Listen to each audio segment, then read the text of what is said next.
Dans notre parcours de l'athéisme au christianisme, nous faisons aujourd'hui une étape sur une des questions les plus difficiles de notre année, la question de la prédestination. Ça sera, je vous l'annonce, l'enseignement le plus théorique peut-être de l'année, le plus déconnecté du réel, même s'il touche à votre réel évidemment, mais non, il n'empêche que c'est une question que tout être humain se pose. La question, c'est la confrontation de notre liberté et de la connaissance de Dieu, de la volonté de Dieu. Si Dieu sait tout, si Dieu veut tout ce qui se passe, sommes-nous réellement libres?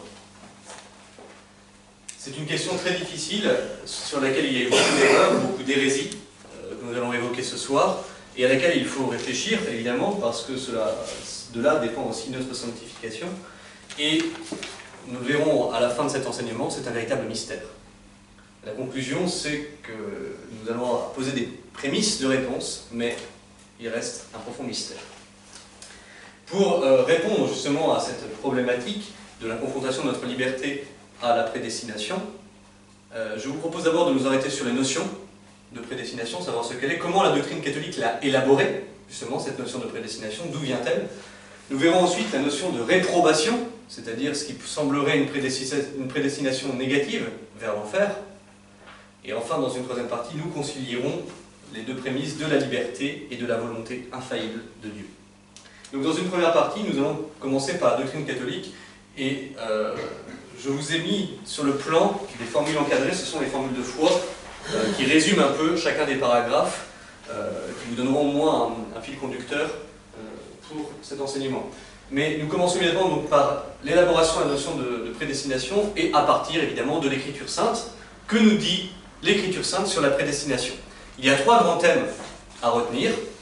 D'abord, c'est que Dieu, parmi les hommes, en choisit quelques-uns. Ensuite, Dieu choisit efficacement ceux qui doivent être sauvés pour qu'ils parviennent infailliblement à la vie éternelle. Quand Dieu a choisi, on parvient infailliblement à la vie éternelle. Enfin, troisième thème, c'est la gratuité de la prédestination. Dieu choisit des élus gratuitement, ce n'est dû à rien. Pour le premier thème, Dieu parmi les hommes en choisit plusieurs. Je vous donne quelques citations pêle-mêle. Pour ceux qui voudraient les références complètes, il suffit de me demander l'enseignement, enfin le script écrit à la fin du dépôt.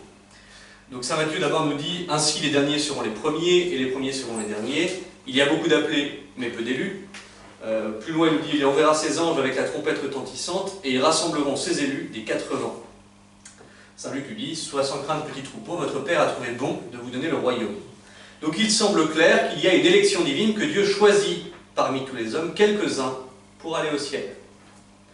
Alors il faut préciser d'entrée de jeu ce que veut dire ce choix. Pour un être humain, lorsqu'on choisit une réalité, on exclut les autres.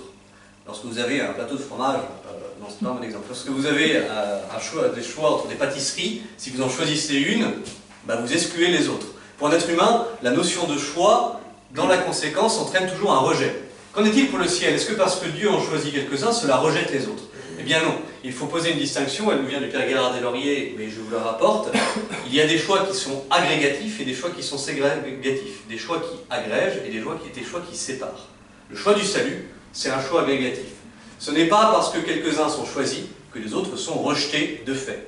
Il ne faut pas non plus plaquer en Dieu des concepts qui sont trop humains. Donc, c'est bien un choix agrégatif. Voilà pour le premier thème. Donc, Dieu choisit, parmi tous les hommes, il en choisit quelques-uns. Deuxième thème, Dieu choisit efficacement ceux qui doivent être sauvés pour qu'ils parviennent infailliblement à la vie éternelle. Quand nous sommes choisis, c'est infaillible, nous irons au ciel. Nous lisons Saint Jean, « Or, telle est la volonté de celui qui m'a envoyé, que je ne perde aucun de ceux qu'il m'a donnés, mais que je les ressuscite au dernier jour. Je leur donne la vie éternelle, jamais elles ne périront, et personne ne les arrachera de ma main. » C'est ce qu'on appelle la volonté divine conséquente, infaillible. Nous parlerons après de la volonté divine, mais c'est cette volonté infaillible. Quand Dieu a choisi quelqu'un, il ira forcément au ciel. Et cela nous permet de parler immédiatement aussi de la volonté divine salvifique universelle. Dieu veut sauver tous les hommes. C'est une volonté dite antécédente, générale, que nous allons préciser, mais qu'il faut souvent bien posé avant de parler de prédestination, c'est que Dieu veut le salut de tous. Mais il y a aussi une volonté conséquente, il y a une première volonté qui est le salut de tous, et une volonté conséquente qui dépend de l'acceptation de la grâce. Qu'est-ce qui va se passer réellement? C'est ceux qui auront accepté la grâce qui iront au ciel. Ça peut paraître évident a posteriori pour ceux qui sont au ciel, mais pour nous c'est bien la même réalité, Dieu l'a déjà décidé. Il a déjà décidé que ceux qui accepteraient la grâce iraient au ciel. Troisième thématique, Dieu choisit les élus de façon gratuite.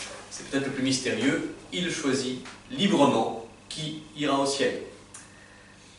Je reprends l'écriture, donc dans Saint Luc, votre Père a trouvé bon de vous donner le royaume. Dans Saint Jean, ce n'est pas vous qui m'avez choisi, mais moi, je vous ai choisi. Dans Saint Matthieu, en ce temps-là, Jésus prit la parole et dit « Je te loue, Père du ciel, Seigneur du ciel et de la terre, de ce que tu as caché ces choses aux sages et aux intelligents, et de ce que tu les as révélées aux enfants. » Donc Dieu choisit gratuitement certains hommes plutôt que d'autres. Saint Paul précise cela dans un principe qu'il appelle la prédilection divine. Dieu a de la prédilection pour certains hommes. Qu'est-ce qui te distingue, nous dit-il dans les Corinthiens, qu'as-tu que tu n'aies reçu, et si tu l'as reçu, pourquoi te glorifies-tu, comme si tu ne l'avais pas reçu? Qui es-tu, toi qui juges un serviteur d'autrui, s'il se tient debout ou s'il tombe, cela regarde son maître.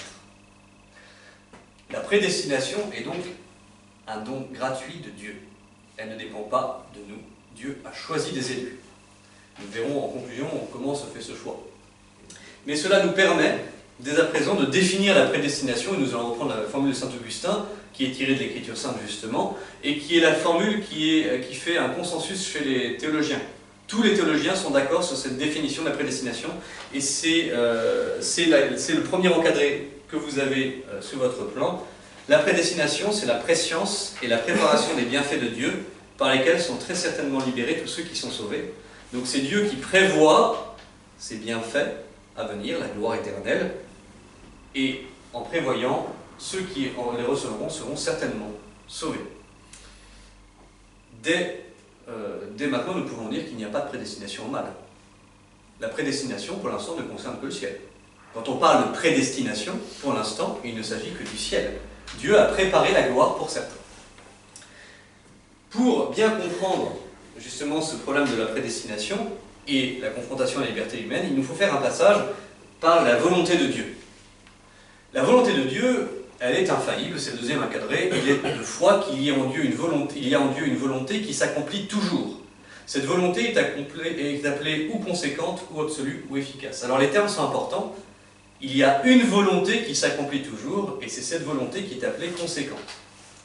Que nous dit la doctrine catholique sur ce point? D'abord, elle vient de l'épître à Timothée, Dieu veut que tous les hommes soient sauvés. Donc il y a bien une volonté qui est affirmée. Et le pape Adrien précise, Adrien Ier, l'Église affirme la volonté divine de conduire les élus à la gloire, et cette volonté s'accomplit toujours. S'introduit alors la première distinction qu'il vous faut retenir. C'est le concile de Quercy qui l'a fait intervenir dans le magistère, et elle sera validée après par la suite par les autres conciles. Le concile de Quercy reconnaît deux volontés divines. Une qui ne s'accomplit pas toujours, et une qui s'accomplit infailliblement. Je vous donne le texte du concile sur ce point. Dieu Tout-Puissant veut que tous les hommes, sans exception, soient sauvés. Cependant, tous ne le sont pas, car en effet, le salut de ceux qui sont sauvés est un don, tandis que pour ceux qui se damnent, leur damnation est méritée. Alors il faut un petit peu expliquer. Dieu, nous l'avons dit lorsque nous avons parlé de l'existence de Dieu, Dieu est la cause la plus universelle. Quand on remonte toute la série de causes, la première cause, celle qui a tout causé, c'est Dieu. Or, rien ne peut échapper à la causalité la plus universelle. Donc rien ne peut échapper à la volonté de Dieu. Rien ne peut sortir de son ordre. Cependant, Dieu, dans la manière dont il fait les choses, utilise des causes secondes. Par exemple, l'homme. Dieu va mouvoir l'homme pour qu'il fasse des choses. L'homme n'est pas premier, il est cause seconde. La causalité première, Dieu, est infaillible. Il ne peut pas se tromper et il ne peut pas y avoir d'erreur. Mais la causalité seconde, nous pouvons nous tromper. Et en fait, c'est là qu'intervient le désordre. La cause particulière que Dieu va utiliser peut défaillir et elle peut mettre en échec le plan de Dieu. Cependant, même si l'homme met en échec le plan de Dieu, le plan de la grâce, cela reste quand même soumis à la volonté de Dieu. Je vous donne un exemple, prenez le péché. Dieu va mouvoir l'homme, va lui proposer une action à faire. L'homme résiste à la grâce, il dit non, c'est le péché. On pense qu'il s'écarte de la cause première, il s'écarte de la causalité divine, mais en fait il lui reste soumis, d'une autre manière, par la justice divine. Il méritera la sanction éternelle. Il retrouve la causalité première, mais dans un autre ordre. Donc lorsqu'on échappe à la causalité première, lorsqu'on résiste à la grâce, on retrouve Dieu quand même dans la sanction, la damnation. Donc en fait, Dieu reste quand même cette cause universelle à laquelle rien n'échappe. C'est ce qu'on appelle la distinction entre la volonté antécédente et conséquente. Celle posée par le Concile de Quercy, c'est celle-ci, volonté antécédente et volonté conséquente. La volonté antécédente, nous l'avons mentionné tout à l'heure, c'est celle de Dieu qui veut que tout le monde aille au ciel. Lorsque Dieu crée l'homme, c'est pour que tout le monde aille au ciel. La volonté conséquente, elle va prendre en compte des nouveaux paramètres qui vont la modifier. Saint Thomas donne un exemple très simple. Il prend l'exemple de l'homme il prend l'exemple d'un homme et il dit « l'homme vit ». Un homme qui vit, c'est bon. L'homme qui est mis à mort, c'est mauvais. Et il dit maintenant, imaginons que cet homme est un meurtrier. Alors à l'époque de saint Thomas, la peine de mort est légitime.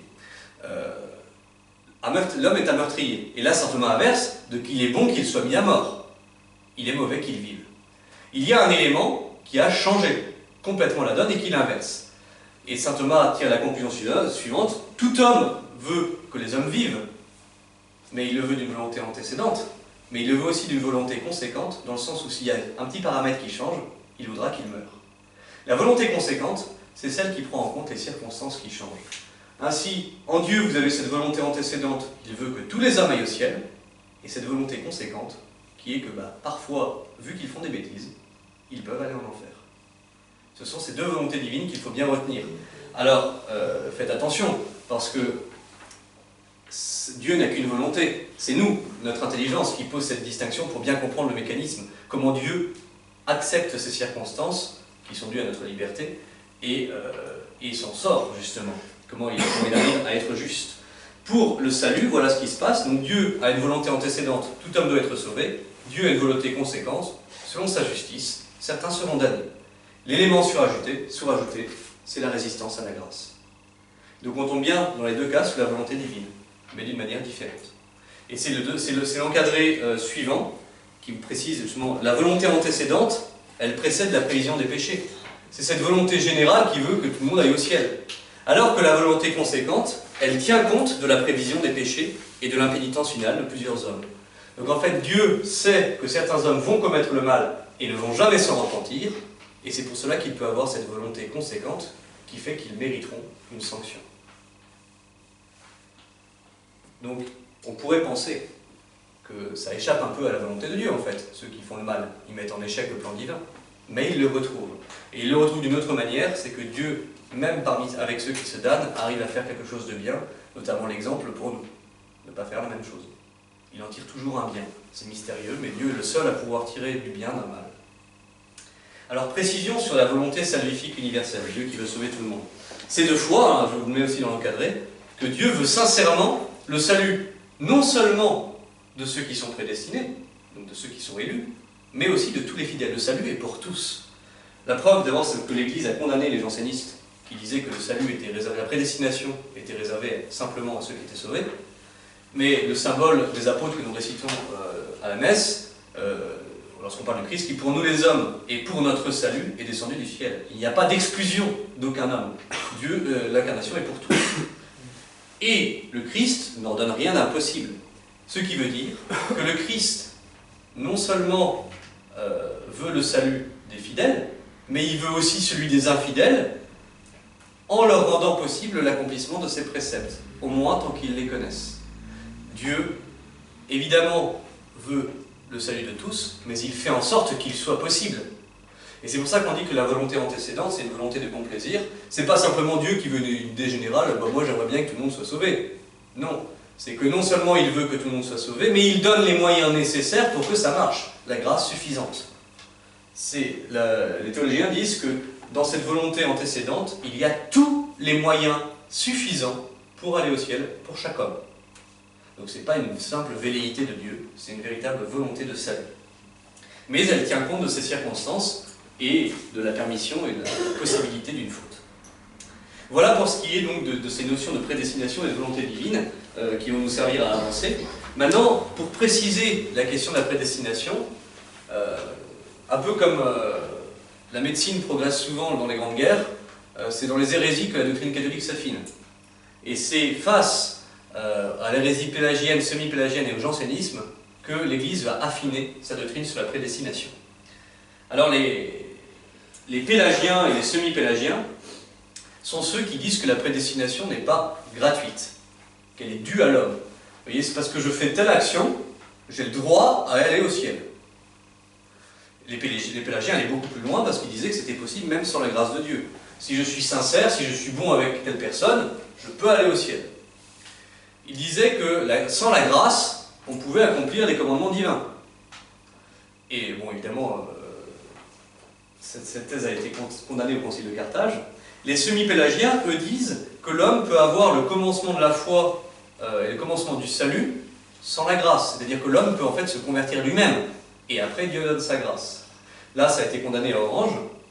Mais ce qui est dramatique, c'est que ces auteurs disent bah, Dieu veut le salut de tout le monde, et puis qu'il donne sa grâce qu'à quelques-uns. Là où nous, catholiques, nous tenons qu'il donne la grâce à tout le monde. Certains la refusent, mais tout le monde peut recevoir la grâce. Les pélagiens disaient non, certains sont choisis pour recevoir la grâce. Donc pour eux, en fait, la prédestination, ce n'était qu'une prescience du commencement du salut, mais ça dépendait surtout de l'acte de l'homme. Il suffit que l'homme soit sincère, et il sera prédestiné au ciel. Donc ça enlève complètement ce que nous avons vu en Écriture sainte dans la première partie, la gratuité de la prédestination, du droit d'accès au ciel. C'est donné par Dieu comme un don gratuit. Rien en nous ne peut l'exiger. Vous n'avez pas le droit de dire « j'ai le droit d'aller au ciel ». Non, c'est Dieu qui décide et qui le sait déjà. Alors, vous pouvez faire quelques petites choses quand même, on verra après. Mais ce n'est pas un droit strict. Alors, ces erreurs théologiques sur la prédestination chez les pélagiens ont permis d'affirmer le dogme. Donc déjà, l'Église dit bien que la prédestination à la grâce ne dépend jamais des œuvres naturelles. La bonté naturelle, la sincérité, la justice naturelle ne suffisent pas à exiger de Dieu un droit à la prédestination au salut. Et également, pour ce qui est de la prédestination adéquatement prise avec les grâces qu'elle comprend, les œuvres surnaturelles ne suffisent pas. C'est-à-dire que c'est vraiment gratuit. Et c'est ça le mystère. C'est que Dieu choisit et que rien en nous ne peut vraiment l'exiger. On peut s'y disposer, mais rien ne peut l'exiger. Alors les pélagiens avaient déjà introduit une thématique comme quoi Dieu ne voulait pas le salut de tous en fait. Et pour eux, pour un pélagien, Dieu n'aime pas plus les hommes qui sont sauvés. Le chrétien est obligé de dire que Dieu aime plus les hommes qui sont sauvés. Pourquoi? Parce qu'il aime plus ceux en qui il voit l'image de sa charité. Aller au ciel, c'est simplement que notre âme soit conforme à l'âme de Jésus-Christ. Donc Dieu aime forcément plus là où la ressemblance est plus forte avec Jésus-Christ. Il aime plus la Sainte Vierge que nous. C'est comme ça. Soyez pas jaloux. L'autre tendance qui est l'écueil inverse, c'est la tendance janséniste justement, mais qui est proche de celle des protestants, des prédestinationnistes. Eux, en fait, vont nier tout simplement la volonté divine, salvifique, universelle, le salut pour tous, ils vont le nier, et ils vont même affirmer une prédestination au mal. Les protestants, vous savez, tiennent qu'un homme, quand il arrive sur terre, il va au ciel ou en enfer, c'est déjà écrit. Quoi qu'il fasse, ça ne changera rien. Même s'il fait le bien ou le mal, ça ne changera rien. C'est déjà écrit. C'est ça la vraie prédestination, la prédestination protestante, elle est monstrueuse. Il n'y a même plus de coopération de l'homme.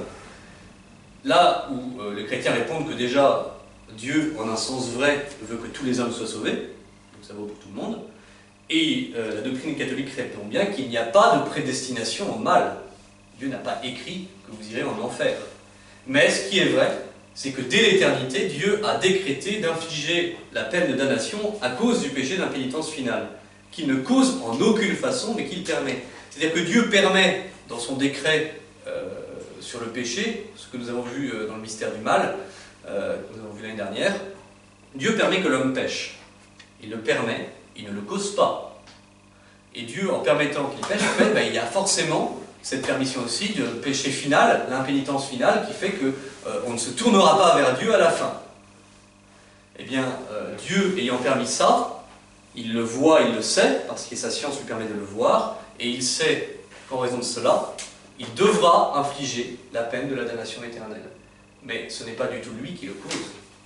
Et c'est très important de préciser cela, parce que là-dessus, malheureusement, l'hérésie protestante a parfois gagné, un peu même les milieux catholiques. On a l'impression d'avoir une symétrie avec les lignes du bien.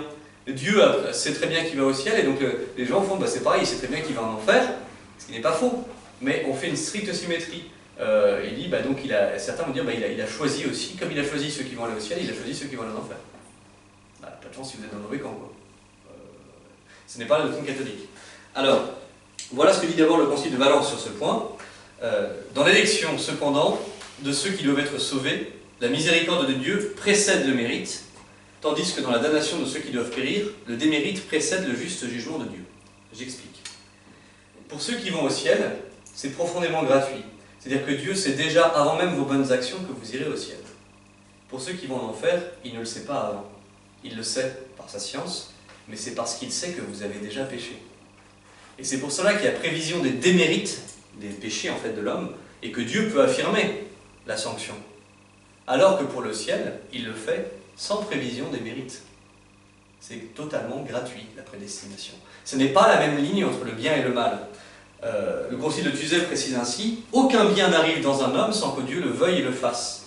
Mais aucun mal n'arrive dans un homme sans que Dieu le permette qu'il se produise. Dieu ne fait que permettre dans la ligne du mal, alors que dans la ligne du bien, il cause tout.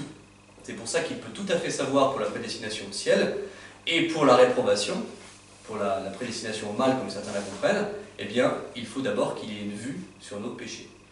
Et c'est pour ça qu'on ne peut pas faire un parallèle. Et la condamnation du jansénisme est allée beaucoup plus loin, parce qu'eux vraiment niaient cette volonté salvifique universelle. Ils étaient très liés en fait, aux protestants sur ce point théologique, en disant que c'était déjà écrit.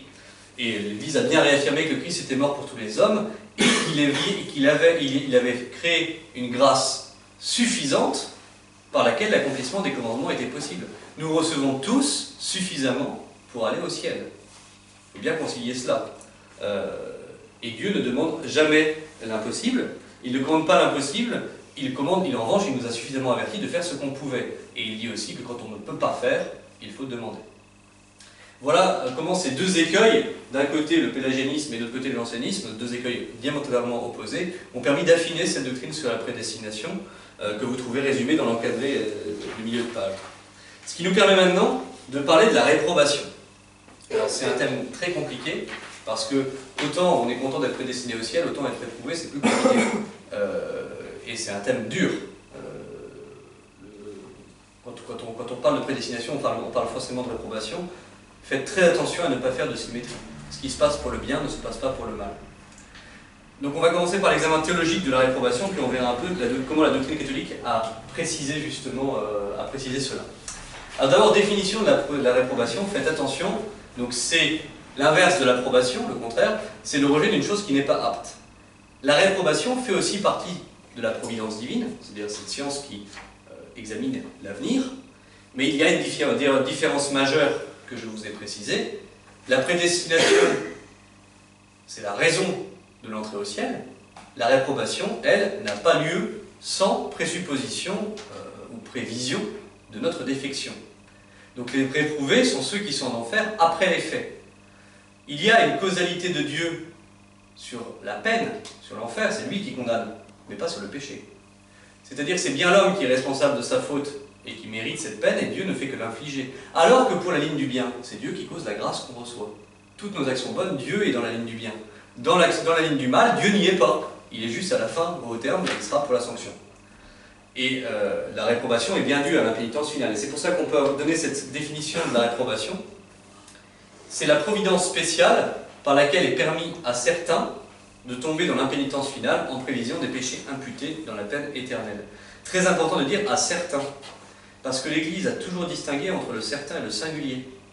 Parce que si vous dites c'est permis à un homme, si vous précisez un homme, tel homme, en fait vous faites de Dieu, vous faites comme si Dieu avait pris un décret sur tel homme, et vous retombez dans un terme, dans l'erreur janséniste, qu'il a déjà décidé.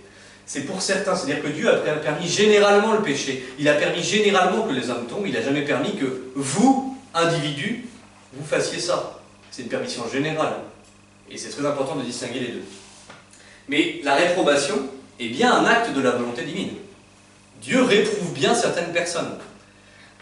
Mais cette providence justement spéciale permet le péché d'impénitence finale, et elle ordonne la punition du pécheur. Mais il y a vraiment une distinction essentielle, en fait, j'insiste vraiment là-dessus pour pas que vous fassiez de symétrie entre le bien et le mal, une distinction essentielle entre prédestination et réprobation. Et ça, on la voit très bien du point de vue de la causalité. La prédestination, vous êtes destiné au ciel. Ça va causer dans votre vie présente toutes les grâces qui vont s'enchaîner pour y aller. Dieu vous a prédestiné au ciel, donc Dieu ça cause toutes les grâces que vous recevez. Qu'en est-il de la réprobation? Dieu sait que vous allez en enfer, est-ce que ça cause le mal que vous allez faire? Absolument pas. En fait, la réprobation divine ne cause rien dans votre vie. Elle n'a pas lieu ici-bas. La réprobation, c'est simplement au terme de votre vie. Alors que la prédestination commence maintenant. Si vous êtes prédestiné au ciel, ça englobe également toutes les grâces que vous recevez. Tout le chemin pour aller au ciel. La gloire qui est commencée sur terre. Donc il y a une grande distinction. La prédestination cause la grâce ici-bas. La réprobation ne cause rien ici-bas. La réprobation, c'est juste au terme. J'introduis maintenant une autre distinction qui malheureusement aussi est, qui me semble important de souligner parce que même dans les milieux catholiques parfois on se trompe. La réprobation, elle peut être dite négative ou positive. Ça reste des hypothèses théologiques mais que l'Église a plus ou moins confirmées. Et sur la réprobation négative, je la trouve dangereuse, mais je vous la souligne parce qu'elle vient toujours de cette volonté de faire une symétrie entre le bien et le mal, et donc c'est cette pure élection. La prédestination au ciel, Dieu a choisi de toute éternité certains hommes, et ils iront infailliblement au ciel. Eh bien, ceux qui tiennent à la réprobation négative disent que Dieu a choisi de toute éternité certains hommes, et en prévision de leur démérite, ils iront en enfer. Ceux que nous ne pouvons pas accepter. Malheureusement, certains théologiens l'avancent encore, et la différence se fait sur les actes singuliers ou particuliers. Si vous dites que Dieu a permis que certains hommes soient réprouvés, c'est tout à fait catholique. Mais si vous dites qu'il a permis qu'un homme singulier y aille, non, parce qu'il n'y a pas de décret singulier de Dieu sur le mal. Dieu n'a pas prévu pour vous tel péché, ça c'est pas vrai. Il a permis, de manière générale, le péché sur terre. Mais il n'a jamais prévu de décret singulier concernant chaque homme. Et beaucoup de théologiens, notamment les molinistes et tous les jésuites, ont appuyé sur cette école-là, à laquelle, à mon avis, il faut s'opposer. Eux, ils maintiennent un décret singulier de Dieu sur chacun. Je ne crois pas que Dieu ait prévu toute une liste de péchés dans votre vie. Je crois que Dieu a simplement permis que le péché soit dans notre monde et que nous y tombions. Mais justement, il n'y a pas de pure non-élection de Dieu. Dieu n'a pas choisi de toute éternité certains pour aller en enfer. Ça se rapproche trop du jansénisme pour moi. Il faut faire attention à ça. L'autre réprobation, celle dont nous parlons depuis tout à l'heure, c'est la réprobation positive. Je vous en ai mis encadré. Donc c'est l'acte de Dieu par lequel, après la prévision des péchés, les pécheurs sont destinés à la peine éternelle en raison de leur faute. Donc c'est important de bien souligner le fait après la prévision des péchés. La prédestination n'a pas lieu après ou avant vos bonnes actions. Dieu de toute éternité a décidé que vous irez au ciel. Pour la réprobation, c'est bien après la vision de vos péchés. Faire très attention aux détails. Après la prévision, justement, on n'est pas dans le même cycle de la prédestination qui est complètement gratuite, et en raison de leur faute. Là où on verra que pour la prédestination, ce n'est pas en raison de vos mérites. Et faites aussi attention, parce que là-dessus il peut y avoir un peu des confusions. La permission du péché que Dieu a fait, ça n'est pas le refus de la grâce. En fait, c'est complètement erroné de dire que Dieu refuse sa grâce. C'est un abus de langage. Alors on peut le dire évidemment de manière un peu courante. Il faut plutôt dire que Dieu ne communique pas sa grâce. Parce que Dieu donne sa grâce suffisamment à tout le monde. Qui refuse la grâce? C'est l'homme. C'est pas du côté de Dieu le refus de la grâce. Et on a tendance à dire que pour ceux qui s'enferment dans le péché, Dieu leur refuse leur grâce, Dieu peut leur refuser de sa grâce. Faites attention, la réprobation, ça n'est pas le refus de la grâce. La réprobation, elle englobe la permission du péché, mais pas le refus de la grâce. Donc ce qui vous permet d'avancer sur la doctrine catholique sur cette réprobation. Donc il est de foi qu'il y a une réprobation, qui cependant n'est pas une prédestination au mal. Ça, il faut se battre contre cette thèse de prédestination au mal. Pour beaucoup de nos contemporains, ils sont persuadés qu'on croit ça. La plupart de nos contemporains sont persuadés que comme on dit que Dieu sait tout, qu'il connaît tout et qu'il veut tout ce qui se passe, ils sont persuadés donc qu'il sait le bien donc le mal, donc il y a une prédestination au mal, il sait très bien qu'il va aller en enfer. Bon, ben, là il faut se battre contre ça. Non, il n'y a pas de prédestination au mal. La seule prédestination dans l'Église catholique, elle est au bien. Alors, pour la réprobation, les preuves scripturaires, vous les trouvez déjà en Saint Matthieu. Ensuite, il dira à ceux qui seront à sa gauche, retirez-vous de moi, maudits, allez dans le feu éternel qui a été préparé pour le diable et pour ses anges.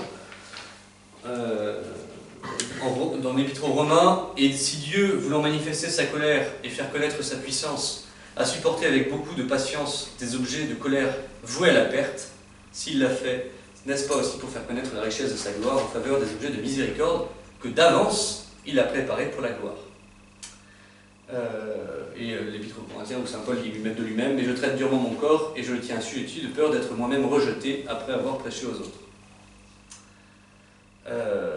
Encore saint Matthieu, malheur à vous scribes et pharisiens hypocrites, parce que vous courez la mer et la terre pour faire un prosélyte, et quand il est devenu, vous en faites un fils de la géhenne 2 fois plus que vous. Voilà, donc les points scripturaires sont assez clairs sur cette réprobation.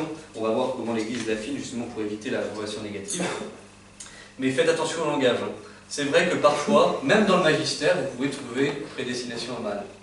Il y a des conciles qui ont utilisé cette expression, mais c'est un abus de langage que je vous invite vraiment à chasser. Tous ces conciles sont avant le concile de Trente, justement, enfin avant les hérésies jansénistes, protestantes jansénistes. C'est les premiers conciles, avant que certains puissent imaginer que Dieu ait prédestiné les gens au mal. Voilà, donc faites attention à ça. Et parfois, vous trouvez aussi dans les textes anciens prédestination à la mort, qui équivaut à l'enfer. Eh bien, c'est pareil, c'était bien pour le temps ancien, pour nous, c'est pas bien. Voilà. Il faut chasser de notre vocabulaire ce genre d'expression. Le mot prédestination est aujourd'hui réservé à l'Église, dans le catéchisme de l'Église catholique, au ciel. Pour ce qui est de la réprobation positive et négative, que nous dit l'Église? Eh bien, l'Église nous dit qu'il est de foi que Dieu ne réprouve positivement personne, si ce n'est en prévision de ses démérites, et ainsi c'est le péché qui est cause de la réprobation positive. Donc, c'est assez clair, hein, c'est bien, faites bien la distinction toujours entre la ligne du bien et la ligne du mal, il y a prévision des démérites. Livre d'Ézéchiel, dis-leur je suis vivant, dit le Seigneur, l'Éternel, ce que je désire, ce n'est pas que le méchant meure, c'est qu'il change de conduite et qu'il vive. Revenez, revenez de votre mauvaise voie, et pourquoi mourriez-vous, maison d'Israël? Dans le livre d'Osée, ce qui cause ta ruine Israël, c'est que tu as été contre moi, contre celui qui pouvait te secourir. Bon, ça condamne il est en condamnation de toutes les erreurs contraires. Alors vous avez tous les protestants naissants, Wycliffe, Jean Hus, qui eux croyaient une réprobation positive même antécédente, donc dite depuis toujours. Les protestants évidemment qui tiennent ça, et les jansénistes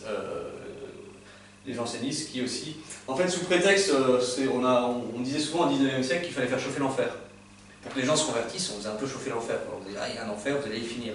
Et ça peut avoir du bon parfois de secouer les gens. Hein. Mais le problème, c'est qu'en faisant ça, on a facilement dérivé vers une erreur théologique, vers l'erreur théologique janséniste, qui est de faire une pure symétrie entre la ligne du bien et du mal, et donc d'entraîner les gens vers cette préélection au mal. Une fois que quelqu'un est sûr qu'il est prédestiné au mal, vous l'avez perdu. Et il y en a. Après, vous retrouvez des gens en lambeaux. Une fois que les gens sont sûrs qu'ils sont prédestinés au mal, mais ils ont un principe mauvais en eux et qu'ils sont sûrs d'être damnés ou d'être prédestinés au mal, ils sont perdus. Donc il faut vraiment faut faire attention avec ça. Bien montrer le côté positif de la prédestination. Et quant à la réprobation négative, l'Église n'en dit rien, elle est très prudente sur ce sujet, mais dit qu'il faut être prudent justement avec cette hypothèse, avec cette élection au mal. Voilà pour ce qui est des notions principales, donc vous vous retrouvez dans les encadrés. Alors je sais que c'est rapide, mais voilà, c'est une brève introduction, on peut dire, parce que le vrai mystère, on va en parler maintenant, c'est cette conciliation entre prédestination, cette science de Dieu, cette connaissance de Dieu, cette volonté de Dieu sur nous, et notre liberté. Saint Thomas d'Aquin traite cette question dans la Somme théologique à travers la question « La volonté de Dieu impose-t-elle nécessité aux choses voulues ?» Est-ce que tout ce que Dieu veut s'impose nécessairement? Alors, pour donner la réponse de l'Église, on va partir de l'Écriture sainte. Et l'Écriture sainte développe les deux thématiques. D'abord, la volonté de Dieu infaillible, Dieu est tout-puissant, et l'autre thématique, l'homme est libre. Donc il faut quand même essayer de concilier les deux après. Donc dans l'Écriture sainte, vous trouverez dans les livres des Proverbes, comme l'eau courante, que le cœur du roi est aux mains de Yahvé, qui l'incline partout à son gré. Dans le livre de l'Ecclésiastique, comme la glaise est dans la main du potier qui la modèle à son goût, ainsi les hommes sont dans la main de celui qui les a faits, ils traitent chacun comme il le juge bon. Dans le livre d'Isaïe, l'Éternel des armées a pris cette résolution, qui s'y opposera? Sa main est étendue, qui la détournera? Donc là, vous voyez bien la toute-puissance de Dieu s'affirmer, Dieu décide tout, il fait et personne ne peut s'opposer à sa volonté. Mais à côté, notre liberté est quand même assez souvent soulignée, évidemment, même si elle est toujours soulignée avec l'action de Dieu. Et je prends l'Épître aux Romains, en effet, il dit à Moïse, « À qui je fais miséricorde, je ferai miséricorde, pour qui j'ai de la tendresse, j'aurai de la tendresse. » Il ne s'agit donc pas du vouloir ni de l'effort humain, mais de Dieu qui fait miséricorde. C'est-à-dire qu'il y a bien une liberté humaine, mais toujours sous l'action divine. Et Saint Matthieu nous dit, « Il suffira des faux messies et des faux prophètes, ils produiront des signes grandioses et des prodiges, au point d'égarer, si c'était possible, même les élus. » Donc, il y a bien une liberté, vous voyez, c'est un peu conditionnel quand même, mais l'Écriture sainte reconnaît une vraie liberté de l'homme, un vrai libre arbitre. Le magistère, quant à lui, c'est aussi le 30 qui va vraiment rentrer dans le vif du sujet, parce que il faut bien comprendre qu'on répondait justement aux hérésies naissantes, et que l'Église apporte les réponses en fonction des hérésies qui existent, quoi. Donc là, c'était vraiment sur ces thèmes de prédestination, et voici ce qu'elle nous dit au Concile de Trente.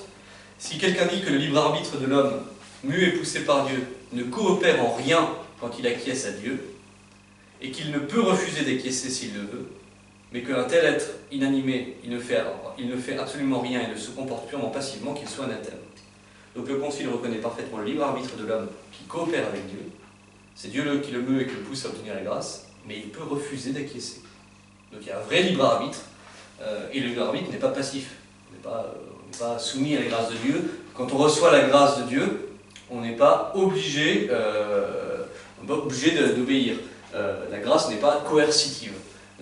Dieu envoie sa grâce suffisante, et nous pouvons toujours refuser. Le concile d'Orange a bien mis aussi la note thématique, la toute-puissance de Dieu, rien ne peut échapper à sa volonté, mais également cette liberté de l'homme face à la grâce.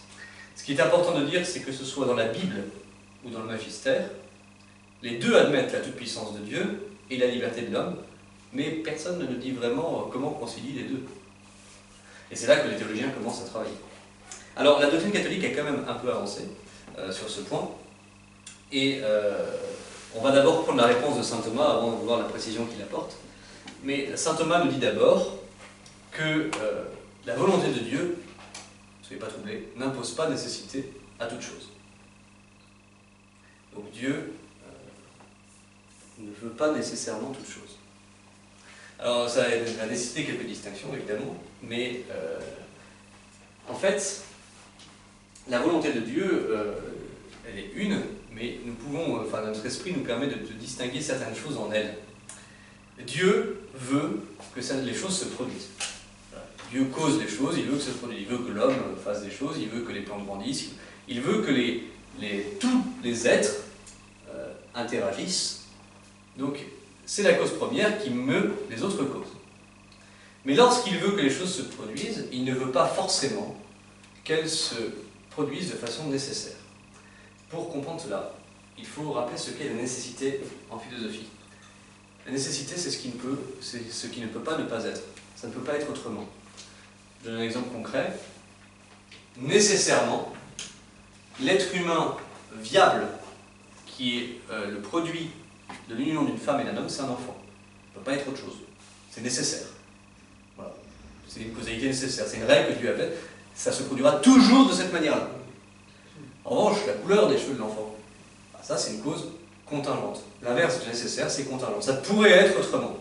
Donc il y a différents modes de causalité. Eh bien Dieu, lorsqu'il veut les choses, peut le vouloir de différentes manières.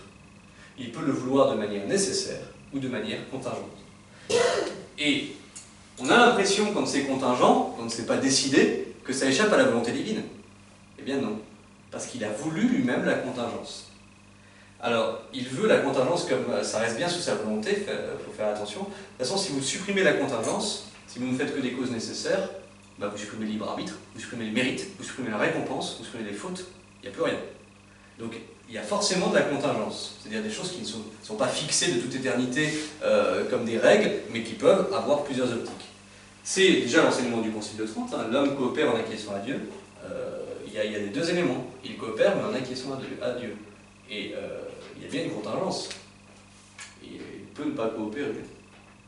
Alors, on n'est pas pélagien, donc c'est bien primauté de la grâce, évidemment, et on n'est pas luthérien, bien coopération de l'homme. Il faut les deux. Mais il faut expliquer cette modalité de production. Donc la production par nécessité, celle, je vous ai donné l'exemple de l'enfant, mais des causes nécessaires, il y en a plein dans l'univers. Des choses qui ne pourront pas être autrement. Les causes contingentes, c'est là où il y a une place légitime au hasard. Le hasard n'est pas une notion antichrétienne, contrairement à ce qu'on croit. La cause contingente, c'est un véritable hasard. Parfois, les fruits, les choses climatiques font que les plantes ne poussent pas exactement comme ça. Ce que Dieu a voulu, c'est que les plantes poussent. Mais il n'a pas dit qu'il faut que ça fasse tous les mois 10 cm. Ce n'est pas une cause nécessaire. C'est une vraie contingence. Et il y a une vraie place au hasard. Et la troisième mode de causalité que Dieu veut, c'est le mode libre. Et ça, il l'a prévu pour une créature, c'est l'homme. Alors l'ange, en un sens, mais c'est une liberté qui n'est pas la même que la nôtre. Mais c'est Dieu, le mode avec lequel il cause, le mode de causalité de production pour l'homme, c'est la liberté. Ça veut dire que l'homme, quand il va faire quelque chose, ce sera forcément en utilisant sa liberté. C'est notre mode d'agir. Alors, à part pour les choses nécessaires pour l'homme. Et la respiration, c'est une chose nécessaire. Donc ça ne prend pas en jeu la liberté. Si vous pouvez décider de ne pas respirer, mais c'est pas vraiment une liberté. Donc, ces modes de causalité, justement, on a un peu l'impression, c'est vrai que pour la contingence, que ça échappe à Dieu. Mais il faut bien comprendre une chose, c'est que, et je vais prendre l'exemple d'une délégation. Quand un chef d'entreprise délègue à ses subordonnés les fonctions, si il veut que ça soit fait de manière, on va dire, comme il veut que la personne fasse exactement comme lui faisait, selon exactement ses normes, et que ça donne exactement le même effet, c'est-à-dire qu'il prend un secrétaire, voilà, là c'est un mode nécessaire. Ça produira non seulement le même effet, mais exactement le même mode d'application. C'est une cause nécessaire. En revanche, il peut déléguer aussi en disant à la personne, moi je veux l'effet, je veux que tu produises la chose, mais avec ton charisme, avec tes qualités. Et vous voyez, dans les deux cas, c'est une délégation. Le chef d'entreprise veut bien les deux choses. Et il veut non seulement l'effet, que la chose soit produite, mais le mode de production. Et vous pouvez être chef d'entreprise et dire à quelqu'un, je veux que tu me fasses un rapport sur telle chose, une expertise sur telle chose. Ce que veut le chef d'entreprise, c'est le rapport. Et après, il y a deux modes de production. Ça peut être exactement comme le chef d'entreprise le veut, ou alors comme l'employé le veut. Deux modes complètement différents, mais le chef d'entreprise, il décide de l'effet, le rapport, et du mode de production. Mais Dieu est exactement pareil avec nous. Il y a des choses qu'il décide, mais il les décide, il veut l'effet, il veut vraiment ce qui va se passer, mais il décide parfois que ça se passe de manière nécessaire, ça obéisse à des lois immuables, et parfois ça obéit à des lois contingentes, qui changent. Et c'est ce qui va nous permettre justement d'expliquer toute notre liberté, et comment ça peut tout à fait s'accorder avec la volonté de Dieu, c'est que Dieu veut réellement, sait réellement, et il veut réellement certaines choses pour nous, mais le mode qu'il a prévu pour nous, pour le produire, c'est la liberté. Donc en fait, la volonté de Dieu ne s'oppose en rien à notre liberté. Si on parle, évidemment, de cette volonté qui n'impose pas de nécessité, cette volonté qui prend en compte la liberté de l'homme. Donc, j'ai posé pas mal de distinctions sur la volonté divine entre l'antécédence et la conséquente, et là, cette volonté justement qui n'impose pas de nécessité, mais c'est la seule manière catholique de concilier la liberté de l'homme avec la prédestination. Il faut admettre que Dieu ait voulu pour l'homme un mode particulier qui n'est pas celui des minéraux, qui n'est pas celui des animaux. C'est le mode de l'homme, c'est le mode de la liberté. Et ça n'échappe absolument pas à la causalité divine. Contrairement à ce qu'on pourrait croire, ça n'échappe absolument pas à la causalité divine, simplement qu'il a voulu un mode où il veut l'effet et un mode de production qui dépend aussi de l'agent qui l'utilise. Et c'est ce qui peut nous arrive tous les jours, en fait, peut nous arriver tous les jours. Et en fait, Dieu, en fait, c'est ce que dira saint Thomas, ce qu'on nous verra après. Mais c'est là où on voit c'est la perfection de la sagesse divine. Quel est le plus grandiose si vous reprenez votre chef d'entreprise qui dit à son employé de faire ce rapport, qui lui dise tu fais comme ça, comme ça, comme ça, ou de lui laisser de la liberté, que le travail soit fait selon son propre talent. Quel est le plus grand? C'est quand même de laisser à l'être un peu de liberté pour lui permettre de s'exprimer et de donner le meilleur de lui-même. C'est ce qu'il a voulu pour l'homme. Il n'a pas voulu faire des robots. Il aurait pu faire des robots, il n'a pas voulu. La perfection, justement, la sagesse divine, pour la perfection de l'ordre de l'univers, nous dit saint Thomas, c'est plus sage d'avoir fait des êtres humains libres. C'est vrai qu'il y a la permission de la défaillance, il y a la permission du péché, et donc il y aura forcément des gens qui tomberont. Mais c'est quand même plus sage et plus grand ça montre plus la perfection divine d'avoir permis cette liberté. Je pense que non seulement c'est la preuve de la sagesse divine, mais c'est la preuve de l'amour divin. Dieu nous aime plus en nous créant libres ou en créant robots. Bah, si on est capable de l'aimer en retour, c'est justement, il nous aimera d'autant plus. Et la liberté, c'est une preuve d'amour folle de Dieu, parce qu'il sait qu'il va en perdre sur le chemin. Mais c'est une preuve d'amour folle pour les hommes. Donc, c'est ce que précise saint Thomas. Saint Thomas prend d'abord un exemple, il dit, pour illustrer cette loi de la nécessité ou de la contingence, il dit, quand deux hommes se rencontrent au marché, ça peut être une pure contingence et ça peut être aussi envoyé par le maître. Donc ça peut être tout à fait nécessaire. Et la volonté, justement, nous voyons souvent, on voit trop les choses en fait à vue humaine, et en fait on applique des raisonnements tout basiques, c'est-à-dire quand on pense volonté, on pense, si je veux, c'est exactement, il faut peut-être un peu s'interroger sur sa manière de commander, mais c'est comme je l'ai prévu. Dieu c'est comme il l'a prévu, mais sauf qu'il a prévu aussi la liberté de l'homme. Nous avons du mal à concevoir que les gens qui nous sont subordonnés puissent être libres. Et, parfois il faut prendre conscience que les gens sont capables de faire quelque chose. Et il faut leur laisser un peu de liberté. Enfin, leur laisser la possibilité de donner le meilleur d'eux-mêmes. Alors, saint Thomas précise justement, c'est ce que je disais sur la perfection de la sagesse divine, que il y a vraiment une causalité, si Dieu s'est permis de faire cette loi de la liberté, c'est parce qu'il y a une efficacité suprême de sa volonté. Ça n'échappe absolument à aucun moment à sa volonté. Même l'homme qui fait le mal, ça n'échappe pas à sa volonté, ça le retrouvera dans la sanction, mais parce qu'il a voulu la liberté. Donc il voit la potentialité des choix, il le sait. Et il sait très bien comment ça va finir. Mais c'est le fait de savoir, et on dit que la science de Dieu est cause des choses, que quand la volonté lui est conjointe. Dans le mal, il ne veut rien Dieu. Donc ce n'est pas parce qu'il sait le mal que vous faites qu'il le cause. Et il sait très bien, il l'a permis, c'est vrai. Et ça c'est un vrai mystère, c'est vrai, qui est lié au mystère de l'amour de Dieu pour les hommes. Mais comment a-t-il... Enfin, il a permis le mal, oui, il a permis le péché. Il a permis au péché d'entrer dans le monde, et il a réussi à en faire un bien. Mais ça reste un mystère. Et donc Dieu, ce qui est vrai, c'est qu'il adapte à certains effets des causes nécessaires et à d'autres effets des causes contingentes. Et c'est ce qui nous permet de vraiment concilier cela avec la prédestination. Alors, il y a une efficacité infaillible des décrets divins, justement. C'est vrai que quand on présente des choses comme ça, avec cette contingence, on dit, bah oui, mais donc la volonté de Dieu n'est pas complètement infaillible. Ben si, justement, rien ne résiste à la volonté de Dieu. Tout se réalise, non seulement selon ce que Dieu veut, mais selon le mode où Dieu l'a voulu. La volonté de Dieu s'applique sur les deux. Non seulement selon la chose, Dieu a voulu telle chose, mais aussi la manière dont vous le faites. Donc, la volonté de Dieu n'est absolument pas écartée par la contingence. Et la causalité divine s'étend à nos choix libres, et surtout il faut bien comprendre que la volonté divine, contrairement à ce que croient nos contemporains, la volonté divine vient contraindre notre liberté, elle en est la cause. C'est bien la volonté divine qui a voulu notre liberté comme mode d'interaction. Pour conclure, et pour ouvrir un peu la chose, c'est la partie la plus mystérieuse à mon avis, c'est sur la cause de la prédestination. Comment Dieu a choisi certains? Et quand on parle de gratuité, il y a des élus. Voilà, et certains le sont, de toute éternité. Comment Dieu choisit? Une tendance en nous-mêmes dirait, c'est parce qu'on est quand même des gens bien, quoi. Même ça ne suffit pas. Pas des actes naturels. Alors certains actes naturels, on va voir que c'est possible que ça ait joué. Mais il y a forcément un don gratuit de Dieu. Et ça, c'est mystérieux. C'est-à-dire que, à la base, même si on a fait des choses bien qui permettront d'acquérir des mérites, si nous sommes au ciel, c'est quand même parce que Dieu l'a voulu et qu'il nous a choisis, nous, de toute éternité. Alors on a vu que ce n'est pas un choix ségrégatif, ça ne veut pas dire qu'il exclut les autres, mais qu'il s'est agrégé, il nous a agrégés à son troupeau.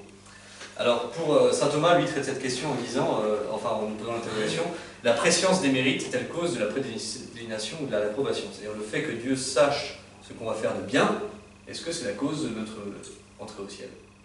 Est-ce que c'est parce que Dieu sait ce qu'on va faire de bien?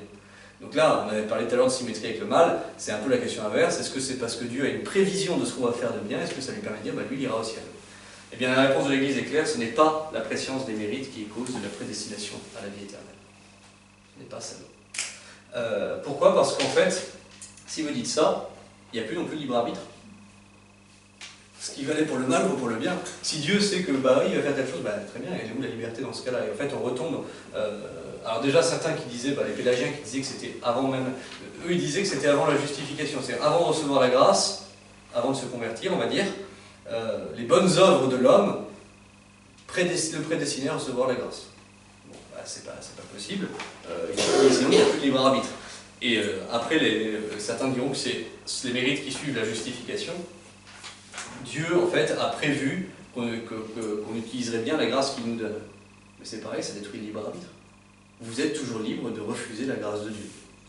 Donc ça ne peut pas être lié, uniquement en tout cas, à vos mérites. Et on va préciser justement dans la deuxième encadrée, il y a une petite précision à faire, mais la préscience des mérites ne peut pas être la cause de votre prédestination. Là, ça fait encore plus sortir dans le mystère, c'est une vraie gratuité, ça n'est pas lié à vous. Dieu a choisi, vraiment de toute éternité. La précision, c'est le dernier encadré que vous avez. Il est impossible que tous les faits de la prédestination aient une cause de notre côté. Alors j'ai souligné tous les faits. Ça veut dire que dans la prédestination, il va y avoir quand même une petite cause de notre côté. C'est-à-dire que ce qu'on fait de bien, sous l'action de la grâce, va quand même jouer un peu. Mais pas pour la première grâce et pas pour la prédestination à la gloire. Ça sera pour obtenir d'autres mérites ou d'autres grâces. Ce qu'on fait de bien nous obtiendra d'autres grâces, qui sont déjà prévues par Dieu vers le ciel. Mais saint Thomas précise justement, il faut exclure évidemment la première grâce. Alors ça vaut par exemple pour ceux qui se convertissent. Parce que ceux qui se convertissent reçoivent vraiment la grâce. Ça tombe. Et bien ça, rien ne peut, même leurs bonnes actions. On va dire, hein, le sujet est prédisposé, il est prêt à le recevoir. Et quelqu'un qui est en démarche de conversion, il est prédisposé. Mais rien de ses bonnes actions ne pourra lui exiger qu'il reçoive la grâce. Jamais. Jamais. Sinon, vous niez en fait la gratuité de la grâce. La grâce n'est plus un don gratuit de Dieu. Donc, l'homme peut s'y prédisposer de son mieux, et c'est ce qu'il doit faire d'ailleurs, parce que Dieu n'est pas non plus un injuste bourreau qui torture les gens à ses heures perdues. C'est-à-dire que l'homme qui est le plus prédisposé et qui veut sincèrement la recevoir, bah, Dieu le donnera. Enfin, on ne peut pas l'exiger, mais il y a quand même de fortes chances, dans le délai que Dieu a choisi, ça c'est sûr. Mais rien ne peut l'exiger en nous. Et même la démarche de la personne qui veut, quelqu'un qui va demander le baptême, qui veut, c'est déjà l'effet de la grâce. Rien ne peut en nous l'exiger. Rien. Donc c'est un vrai mystère, cette question-là. Alors c'est sûr qu'il faut, si on s'intéresse sur la cause, pourquoi Dieu a choisi cela et pas d'autre. Pourquoi pas d'autre, je lui ai dit que c'était pas très juste. Bah, bon, déjà, avant d'interroger cela, il faut bien avoir posé le libre arbitre de l'homme et la grâce suffisante. On reçoit tous la grâce suffisante pour aller au ciel. Pourquoi ça marche avec certains? Bah, Dieu a voulu, justement, je cite le Père Garrigou Lagrange, Dieu a voulu pour certains qu'il a prédestiné faire apparaître sa bonté sous la forme de la miséricorde qui pardonne, et pour d'autres qu'il réprouve sous la forme de justice qui punit.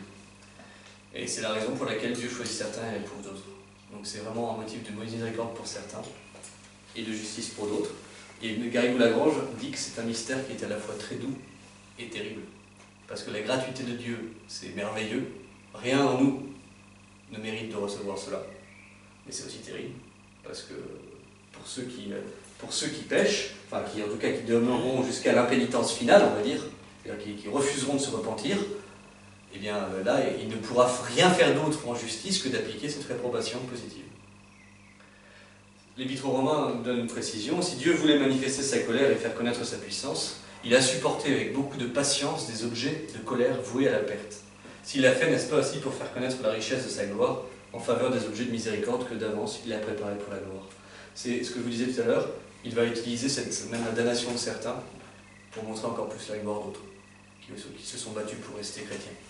Pourquoi Dieu choisit? En fait, je crois qu'il n'y a pas d'autre raison que de la volonté divine, qui est mystérieuse et assez insondable. Le Père Garrigou conclut ainsi: pourtant il n'y a pas d'injustice en Dieu s'il réserve des dons inégaux à des êtres qui ne le sont pas. Cela ne heurterait la raison de justice que si l'effet de la prédestination était conféré comme un dû, et non comme une grâce.